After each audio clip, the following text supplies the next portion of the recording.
one of the things that I'm really, really interested in, and I know you are too, is how do you communicate the outcomes of that kind of work to other people?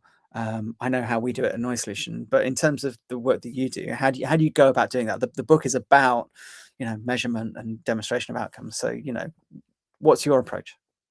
Yeah, it's a great question. I've done a lot of work in schools, and when I first started going in and trying to capture and measure the benefits of music programs in schools, the first thing I did is I went in and I used a bunch of surveys, and surveyed the students afterwards or before and after to get pre and post to see how they changed over time. And I matched it to a whole bunch of social policy indicators and all this sort of stuff. I thought I was being really clever about it. I did that, collected the data, and a lot of the times it showed that the students didn't get better. And in some cases, it showed that they got worse. Now, this was fascinating because having been in a lot of these programs, that wasn't our experience at all. We'd actually, the students had told us and we'd seen that they'd really improved.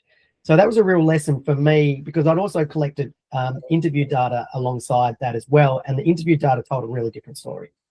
And so that was really important for me because it showed that it's really important that you use multiple data sources, because if you just rely on surveys alone, it might not capture what it is that it might not capture the actual benefit. So let's say, for example, you're measuring self-esteem and the kids have all of these amazing outcomes, but self-esteem, the way that it is termed in the particular survey that you give them, that's not what they resonate with, then you're not going to capture it. And, that's not what you're going to find, and it's not going to show it.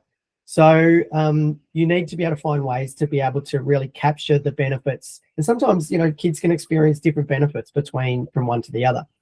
So I find interviewing is just invaluable in that sense because it really allows you to, ask each, student what their experience was and to be able to find out, what it meant to them. And you often get a really broad range of things from that.